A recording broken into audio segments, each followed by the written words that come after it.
Welcome and good evening. It's a delight to have you here with us at a part of our lecture series related to creating communities of hope for the 21st century and looking at things on a global scale. We're blessed to have two wonderful speakers with us, and I will introduce them shortly. But I want to say that this is also an event that flows out of a gathering of the Center for the Study of Consecrated Life. My name is Sister Maria Simperman. I'm a religious of the Sacred Heart of Jesus, Associate Professor of Theological Ethics here, and have the privilege of serving as the director of our Center for the Study of Consecrated Life. For the past 4 days, we've had an amazing event that invited congregations who wanted to just grow in living mission interculturally to bring teams together and open up the questions we've needed to ask. And two of our speakers were able to stay with us, so to offer a public lecture. I begin, though, with one way of acknowledging the many cultures that we have in this country, and it was a gift of my time in Australia. There is no civic or religious event that does not begin with an acknowledgement of the native peoples, the indigenous of Australia, the Aboriginal communities. And so we begin with our context right here. Creator God, we thank you for everyone gathered here in this place at this time. We acknowledge the Miami, Potawatomi, the tribes of the Illinois. We thank them for the care of this land over countless generations, and we commit ourselves to walk beside them as we work for justice and harmony and peace in our world. Thank you, God, for you know each of us by name and have invited us to walk with you. You know that we rely on you and are dependent on your love. Our trust is in you completely. As we gather together here in learning, reflection, and conversation, we ask that we may know that spirit that is you in us to inspire and guide our hearts. Come, fill our lives with your love. Fill our conversations with your grace and truth. Fill this gathering with your presence. May we know this. We ask this in your name. Amen? Amen. Amen. This evening's topic is Diversity is Not Enough, Interculturality for Mission and Ministry. And I simply briefly introduce to you our two speakers in the order in which they will present. We have with us Father Tim Norton, an SVD priest. He's the director of courses in the Centro Ad Gentes Conference and Retreat Center. Reverend Tim Norton is a trained physiotherapist who took vows with the Society of Divine Word in Australia in 1985 and was ordained a priest in 1991. After 7 years working in pastoral ministry in Mexico, Father Tim returned to Australia to work in multicultural initial formation programs. He has province leadership experience with 80 brothers and priests from 20 different countries. He is presently, as I said, director of courses at the Centro Ad Gentes Conference and Retreat Center in Neme, Italy. We are delighted he is with us to bring his years of experience in working in the area of interculturality and religious life. So welcome, Father Tim.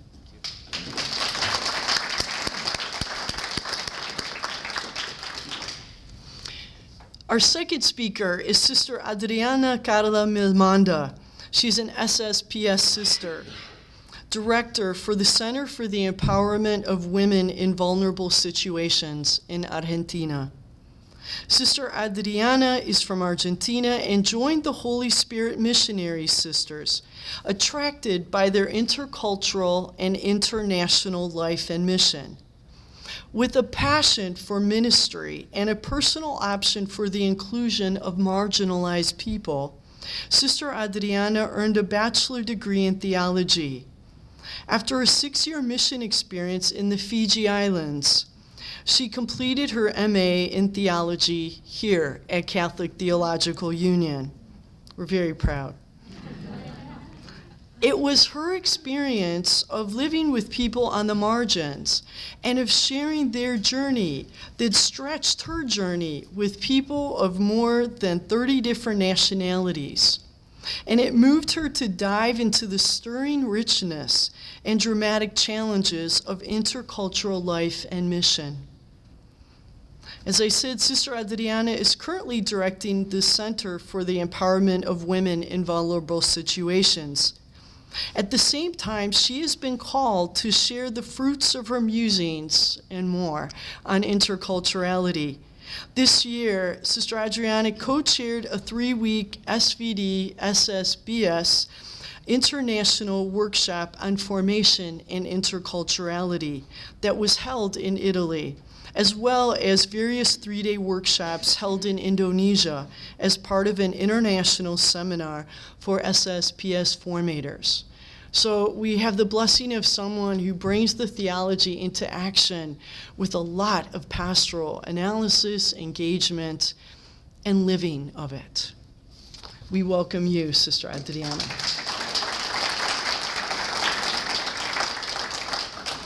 Our process is simply this. Tim will speak for about 20 minutes or so, and then we will have silence so you can just sit with what you've heard for almost a minute. Then Adriana will speak for about the same time, and again, we'll have some quiet. We'll invite you to simply talk to each other for a minute or two, and then open it up to conversation with all of you. And we will end promptly at 8:15. Thank you. So our theme for this evening, diversity is not enough. I do hope you can understand my accent. I will attempt to make it as clear as I can and leave part of my Australian accent behind. Otherwise, Helen, you're the only one that's going to understand me tonight. And Jared. And Jared, too. Well, that's big. Okay. As we enter the topic of interculturality, it's probably good to take a step back and wonder together about culture. What is it? And what do we understand by the term culture? One of our SVD anthropologists tells me there's more than 300 definitions, so I'm going to use one. And this is one from Tony Gittins, a lecturer that many of you would know. The way people in groups react to and form and shape their environments. So people in all parts of the world do what they need to do to survive, do what they need to do to live and to thrive. And some in very traditional places, and some in more urban zones. And as our world becomes more urban, then our understanding of culture must include that.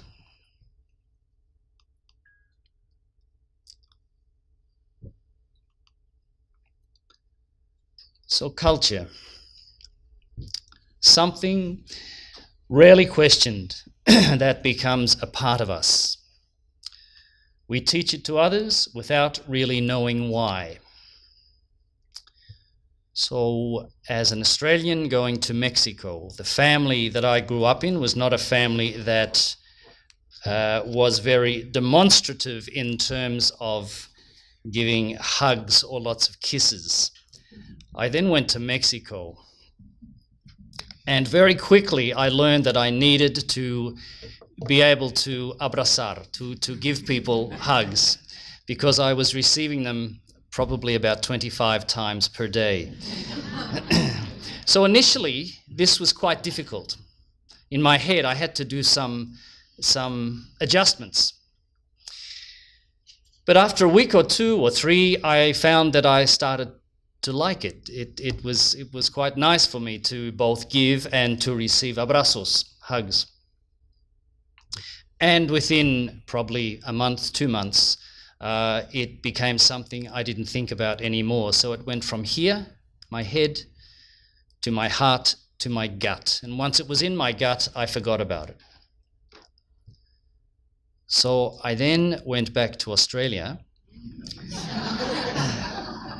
And my brother was at the airport. I'm one of three. I have a younger sister and an older brother. And my brother was very glad to see me. We hadn't seen each other for 3 years. And so he put his hand out and I put my hand out and I drew him immediately into an abrazo, into a hug. And he pushed me away and he said, "What the hell are you doing?" And I said, sorry. Can we just do that again? Just, hi. Really good to see you. But it didn't feel right anymore just doing that. It no longer felt right. I had changed. And so my brother said to me, so why do they do that in Mexico? And I said, I don't know why they do that in Mexico. And I did ask a few people back in Mexico when I returned, and sometimes they could tell me something and sometimes they could not. In fact, at our conference just this weekend, one Mexican man came to me and said, "We do it because then it's heart to heart." And I said, that's really nice. I thought about it and I've heard that before, but I think that interpretation came well after people began to give abrazos. And I wonder why that began in that form. Don't know, can't tell you. My point being that culture becomes so deep within us that we forget about it. It just becomes a part of us. And we can't always say why it's a part of us. As an aside, my sister-in-law was at the airport also, and I gave her an abrazo. And she said, "You're really good at this. Can you teach him how to do it?"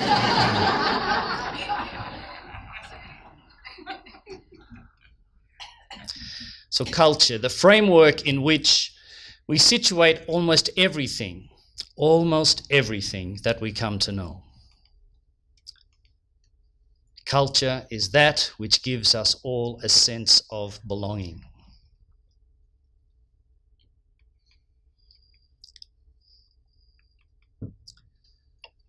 So I've downloaded this image from the internet.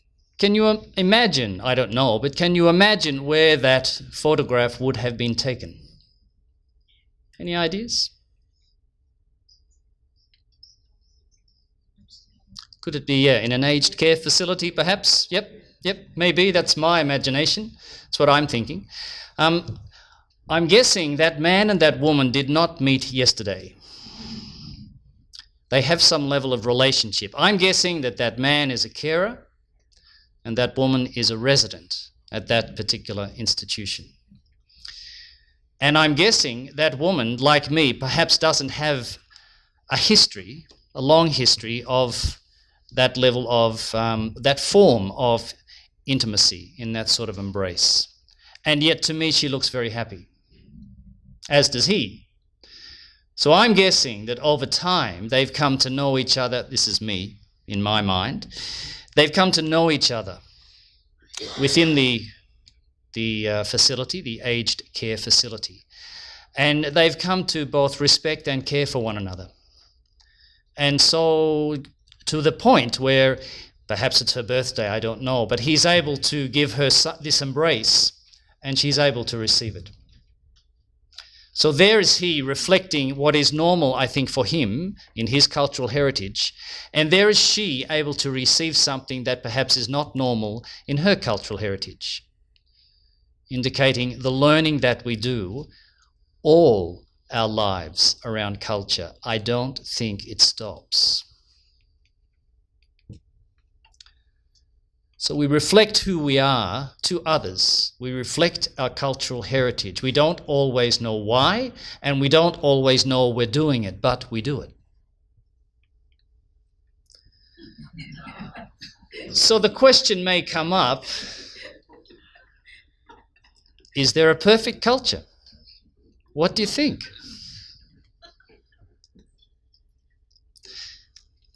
Most of us would like to think that our own cultural heritage is possibly one of the best. We can't help it. It's called ethnocentrism. But I don't think there's anyone in this room that would say that their culture, their cultural heritage is perfect. It simply isn't.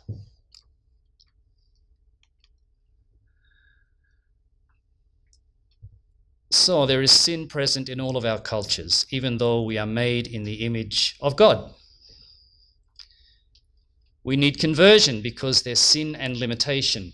And the conversion that we're speaking about tonight is this movement from ethnocentrism to interculturality, or to ethno-relativism is another more complex word. And hopefully we can all get to the stage where we can look at our own cultures critically in the positive sense and in the negative sense.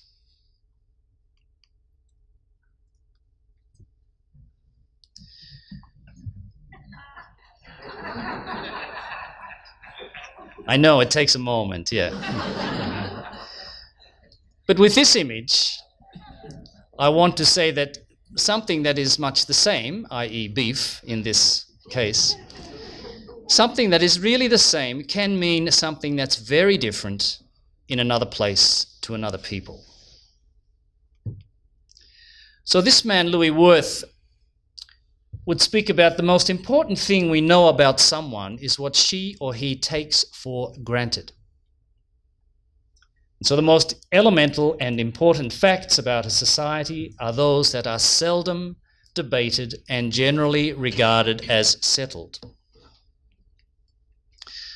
Meaning that when we do go to another culture, and I'm not always talking about crossing borders, some of you would be perhaps in ministry, having worked in either education or health, so different hospitals, different schools, have different cultures. I worked in hospitals as a physiotherapist, and certainly each hospital I worked in had quite a different culture, and it takes time.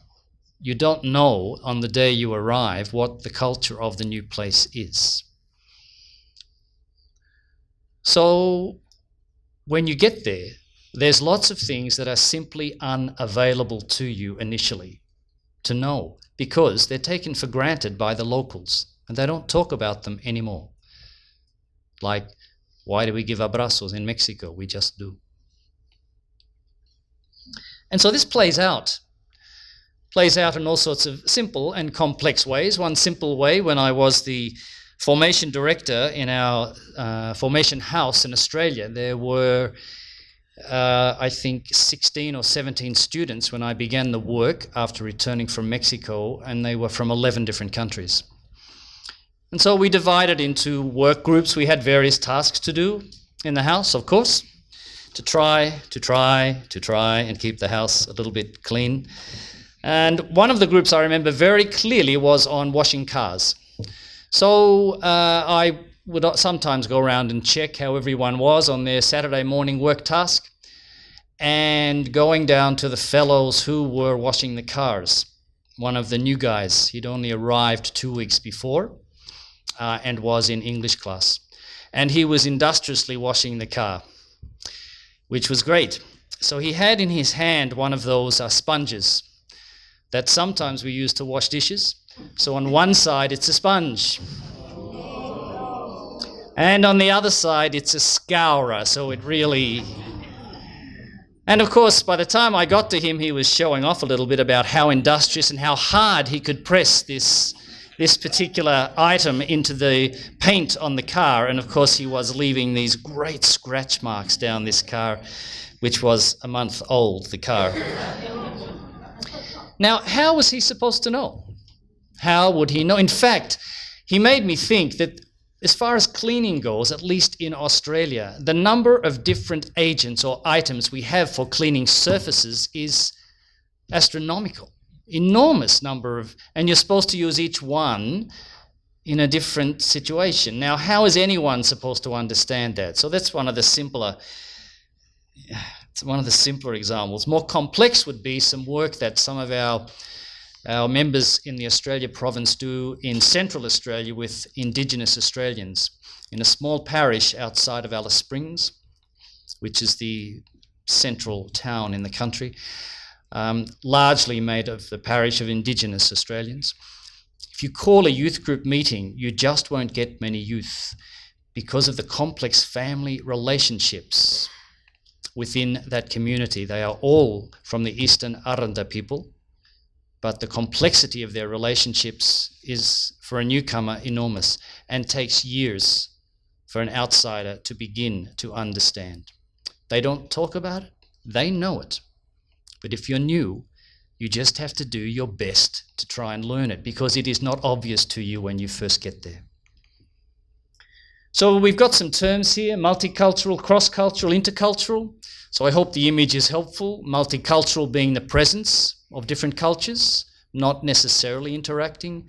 Cross-cultural meaning unidirectional, some movement between cultures in one direction, and then intercultural being in all directions.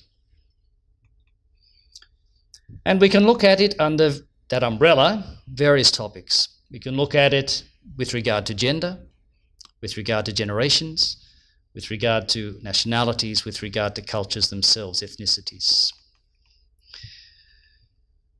Harrison Moran put together a number of cultural categories, which I think are quite helpful. So we have that sense of space, dress, appearance, time and time consciousness, values and norms, etc., etc. So if you look at that list,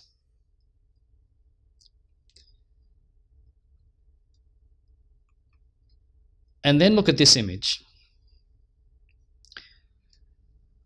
So a large part of what we know about any culture as we cross it is the part above the water.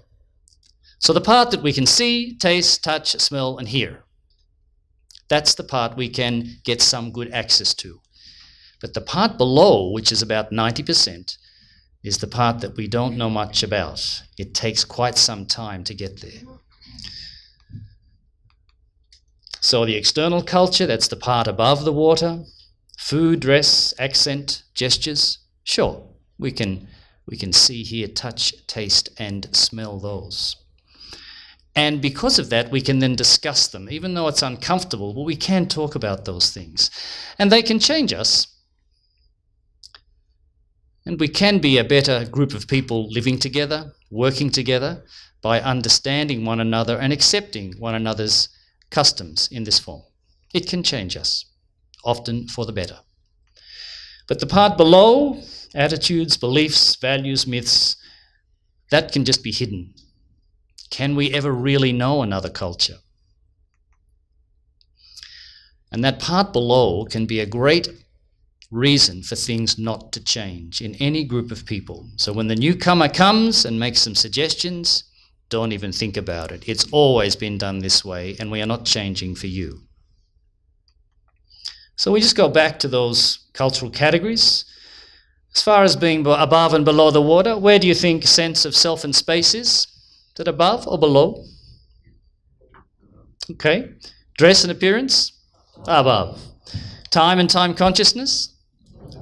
Both. Values and norms? Below. Relationships? Definitely. Beliefs and attitudes? There's a lot of below going on here. Mental processes and learning? I give that probably both, I think. Communication and language? Above. Food and feeding habits, work habits, practices, also above, I think. Another helpful way to think about culture and change, going from ethnocentric to ethno-relative or interculturality, are these various categories here. So in denial, my cultural experience is the only one that is real and valid. There is no other. In defense, there are some others, but I have a lot of stereotypes about them and I'm not going near them. Minimization, well, I suppose we're all the same. We're not really, but that's minimization for you. And moving to the more ethno-relative or intercultural aspects, acceptance. I accept but may not agree with other cultures. Adaptation and then integration. So a helpful way to look at these things, because it helps us interpret things from a difference perspective. It also shows us what we're not thinking and seeing.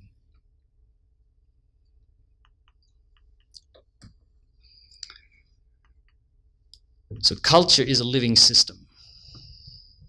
Culture changes. It changes because we, the architects of culture, also change. We are forever changing. My brother does not hug. Well, he now hugs me on birthdays and Christmas because I make him. But his son and daughter, when I was taking them to high school, I would drop them off, watch them walk in, and all of them, boys and girls, were all hugging one another, hello.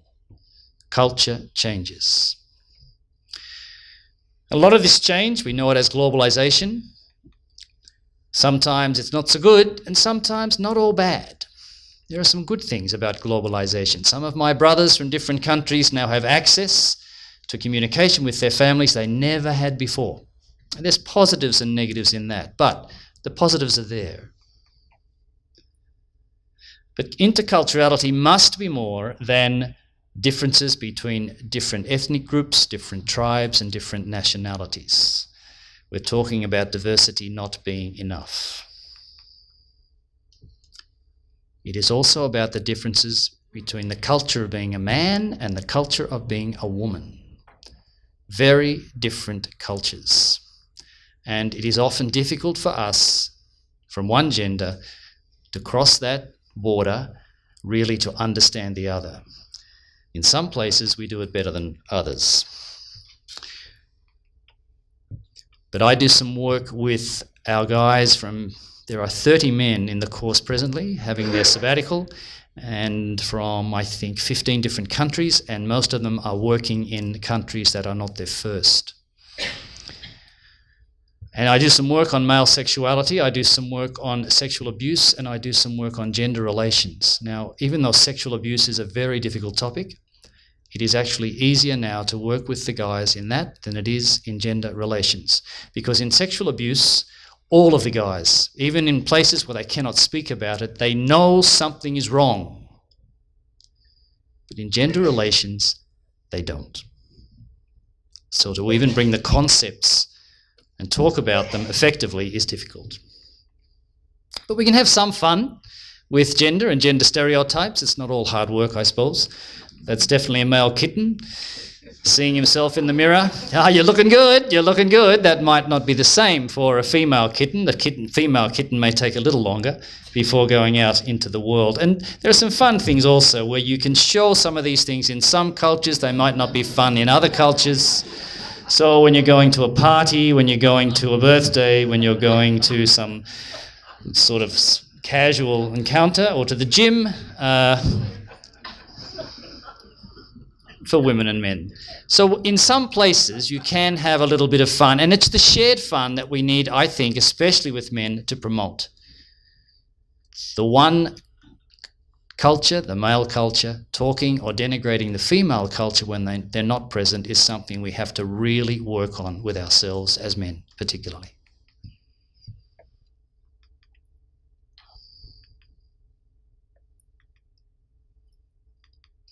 And personality, another one of those differences. We all have masks at some point or another. We are very different. So when an introvert has to live and work with a group of extroverts, not easy, not at all. But that's another level of interculturality. And then generations. Often we misname cultural issues as having a national or ethnic base, when in fact they're generational.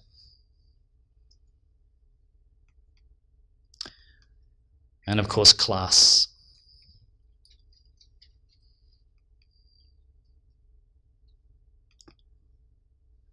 So these are just some of those cultural frontiers that I present to you this evening, to say that we're all on a journey. We're on a journey from ethnocentrism to interculturality.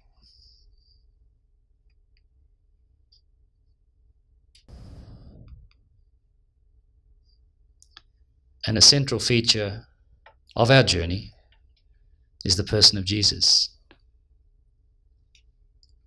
And in a few moments, I'll hand you on to Adriana to continue that journey. And how did Jesus deal with diversity? If every culture is ethnocentric, as Tim just told us, did Jesus have to overcome this ethnocentrism as well? I'd like to invite you this evening to explore this question through a very particular encounter between Jesus and the other, the stranger, through the lenses of intercultural dynamics. It's a biblical text, the one that we are going to use, that most of us rather skip. It's the encounter of Jesus with a Canaanite woman whose child was extremely sick. I won't have enough time here to unpack everything. However, by highlighting the aspects that are relevant to our conversation and theme, I hope to give you some pathways so you can come out of this evening lecture not with answers, but with new questions and challenges. Along with the desire to explore and reflect on this theme within your own context, since my approach to the text is also informed by my own cultural and social location of origin, enriched and challenged by my own experiences of cross-cultural living and mission.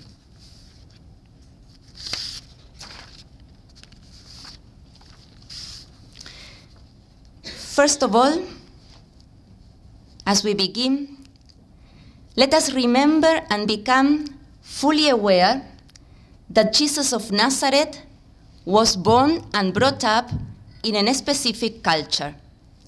He was a Jew who spoke a Palestinian Aramaic and was conditioned by a Semitic way of speaking and thinking.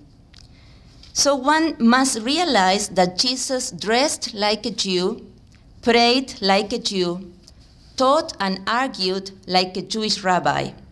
His life, mission, and teaching were totally rooted in the Jewish culture and identity.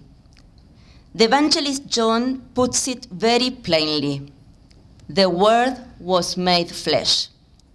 This simple but yet profound statement indicates that the Word found human expression in a Jewish culture. Jesus was a Jew, and it is within his Jewishness that he found his identity and belonging. Moreover, Jesus' mission was primarily to his people and normally took place within the Jewish territory. He did not travel to far-off lands, nor did he learn foreign languages. Furthermore, he clearly said that he was sent only to the lost sheep of the house of Israel, Matthew 15:24. And when he sent the 12 in mission, he instructed them to stay away from the Gentiles and don't go to any Samaritan town, Matthew 10:5. So like us, the Jewish Jesus was conditioned and even limited by his human culture. Like us, the incarnated Word had to face his ethnocentrism in order to align himself with God's all-inclusive plan for humanity. Like us, Jesus had to turn away to convert from the various forms of exclusion and barriers his own culture had taught him.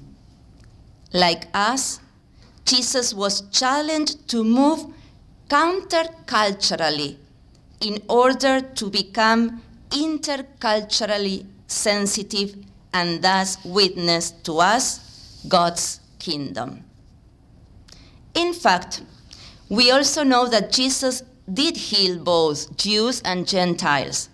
He did meet foreigners. Today we know that he also invited women to be his disciples. He even came to engage some of them in theological conversations. He admired the faith of a Canaanite woman and of a Roman centurion, under whose rule the Jewish people was at the time of Jesus' birth. Furthermore, he even used the Jewish historic enemies as an exemplary model in one of his best-known parables, the parable of the Good Samaritan. So, the question is, how did a culturally biased Jesus move from an ethnocentric mindset to an intercultural mindset, from ethnocentrism to ethno-relativism, from exclusion of the other to the radical and egalitarian inclusiveness of God's kingdom? In order to explore this more deeply, let's read Matthew's account of the encounter between Jesus and the Canaanite woman. Jesus, with this background that we already presented, the Jew, went to the territory near the cities of Tyre and Sidon. Suddenly, a Canaanite woman from there came out shouting, "Lord, Son of David, have pity on me. My daughter is full of demons." Jesus did not say a word. But the woman kept following along and shouting, so his disciples came up and asked him to send her away. Jesus said, "I was sent only to the people of Israel. They are like a flock of lost sheep." The woman came closer. Then she knelt down and begged, "Please help me, Lord." Jesus replied, "It isn't right to take food away from children and feed it to dogs." "Lord, that's true," the woman said, "but even dogs get the crumbs that fall from their owner's table." Jesus answered, "Dear woman, you really do have a lot of faith, and you will be given what you want." At that moment, her daughter was healed. I don't know for you, but for most of us, this is a very challenging passage. The Canaanite woman is an outsider to Jesus' cultural and religious group. As an insider, Jesus responded to her call with indifference and hurtful silence. Jesus did not say a word. When the disciples got annoyed because of her insistence, Jesus finally spoke to turn her away with an overtly ethnocentric remark. "I was sent only to the people of Israel." Only to add later, to make things worse, a stereotyped statement. "It isn't right to take food away from children and feed it to dogs." Wow. We are shocked at our sweet Jesus, meek and mild, who will allow such an offensive attitude and cruel words to come from his mouth. Somehow, we tend to think of Jesus as transcending all the complexities of communal living and loving all peoples regardless of skin color or culture of origin.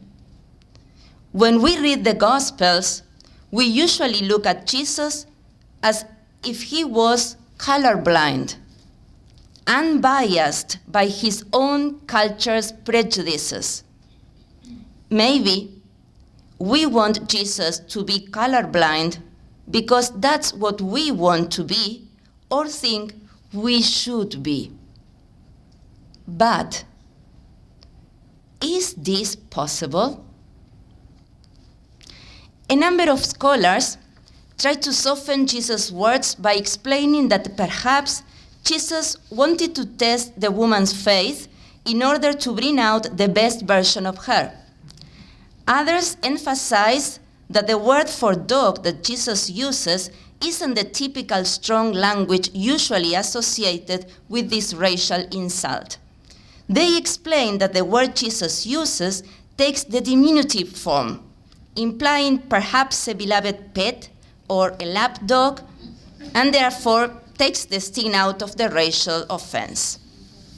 Actually, it does not really matter what kind of exegetical tap dance we might create to avoid Jesus' uncomfortable words and reaction. There's no real way to whitewash this passage. If we ever needed any proof that the Son of God is also the Son of humankind, that Jesus is indeed fully and completely human like us, here we have it. Because Jesus is at best in this text in his cultural ethnocentrism and mindset. And this is great news. Jesus, given his embedded culture, could not be colorblind, and neither can we.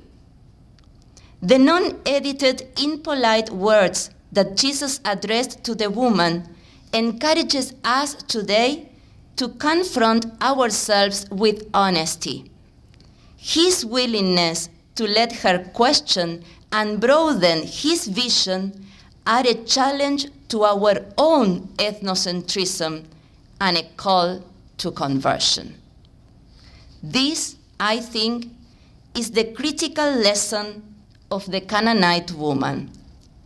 It teaches us the dynamics of exclusion of the other, of how even the best of humanity, the incarnation himself, can get caught up in systems of oppression, in a culture of supremacy, because as a good Jew, Jesus would have been raised to give thanks daily that he was born a Jew, not a Gentile, a man, and not a woman. So Jesus could not help but become entangled by such a sexist and racist trap. However, being caught up in such evil structures does not make one an overt racist or act in a discriminatory way. It is what happens afterwards that makes the difference. How we respond when confronted with the narratives of the stranger, the outsider, and the excluded reveal who we truly are and want to be. Do we continue to ignore or deny these realities of exclusion, mock them, disregard them, continue to brush them aside as dogs, monkeys, uncivilized, underdeveloped, terrorists, criminals, or whatever labels our cultures teach us to use? Whatever culture or cultures we belong to, whether we belong to the dominant group or not, ethnocentrism, as it was said before, is present in all of us, ready to jump out when we least think about it. But now, let's turn to the woman. The Canaanite woman. I've grown to love her. She's the only person in the Gospels who argues with Jesus and wins, who gets him to change his mind. While in Matthew, she is portrayed as annoying the disciples, in Mark, where the other version of her story appears, she is shown as interrupting Jesus' rest. Here in Matthew, she's the Canaanite woman, while in Mark, she's the Syrophoenician woman. In either account, we know her only by her label, her nationality, her otherness. She is portrayed as a bothersome person and as an outsider. We never learn her name, not here in Matthew and not in Mark. It's then important for her to have a face. This icon was painted by Robert Lenz, and I find it profoundly moving. Look at her face, her downturned eyes and furrowed forehead. Look at her expression of tiredness and worry. It's a face many of us might prefer not to look at because there's too much pain, too much intensity. It's the face of someone who won't take no for an answer. She's desperate. She is in an asymmetrical position, and she's fully aware of it. But she chooses not to play the cultural card, not to play the victim's card. She chooses not to get hooked into the cultural game of exclusion and power. We can imagine the courage, the inner strength, the commitment, the guts, and the wit that the woman must have had. These very traits reflect the divine gifts that are needed in order to bring about God's all-inclusive and egalitarian project. And Jesus listens to her. He comes to his senses and remembers who and what he is. He may be the son of humankind, yes, fully human, culturally biased then, but he is also the Son of God. This woman, in her weakness and need, but also and particularly with her inner strength, clear vision, and courageous sharpness, transpires for Jesus God's dream for humanity. Jesus opens himself to the challenge and changes his mind. He listens to the Spirit awakening in his humanity God's all-inclusive and egalitarian dream. She is a prophet for the stranger.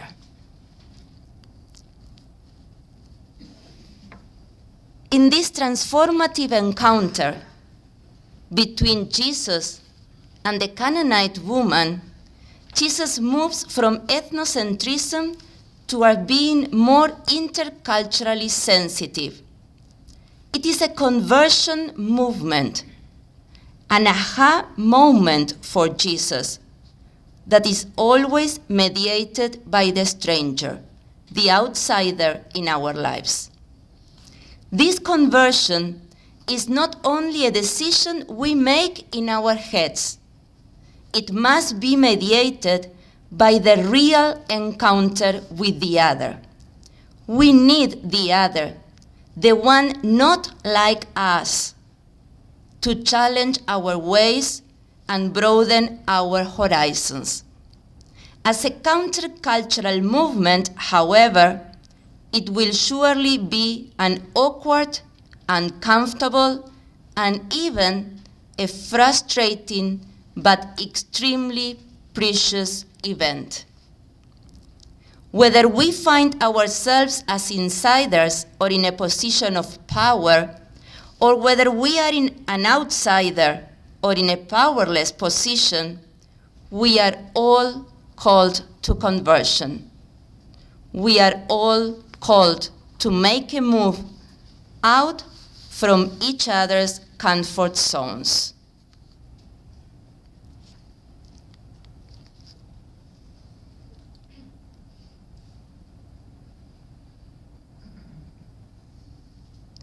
Pause for a moment think in this text that we have just explored, and think in your own experience. When were you confronted with the blindness of your vision because of your prejudices against the other? What prejudices, cultural blindness, or barriers have been exposed through such event?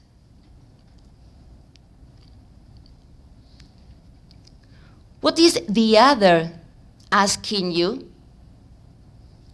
What are her, his, their needs? When you were or are the other, how do you act in order to advance the all-inclusive and egalitarian kingdom of God?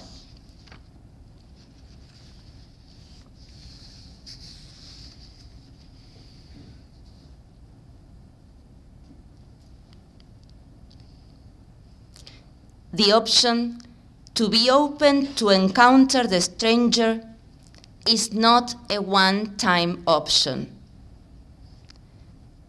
It was not for the church in Acts, and it is not for the individual disciple either. It is at the same time a radical option and a gradual process. But today, it is an option that cannot be delayed. In our world today, we are called, we are challenged to meet the other and let the other convert us from our own ethnocentrism. As Gitin puts it, it is the very option that transforms us into true Jesus disciples.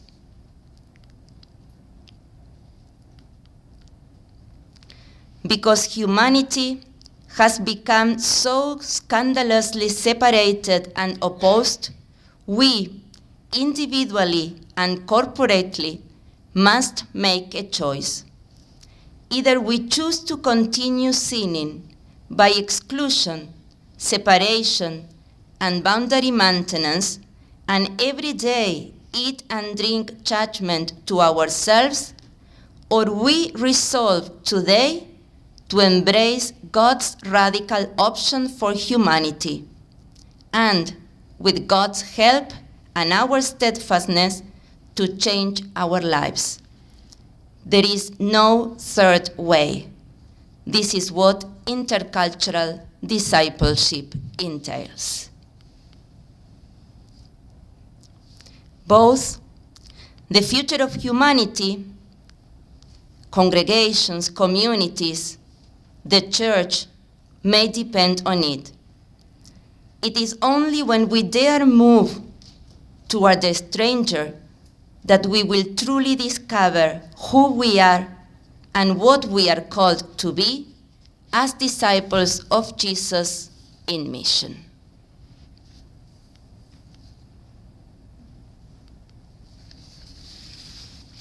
Thank you. Powerful presentations, yes? I thank you both, Tim and Adriana.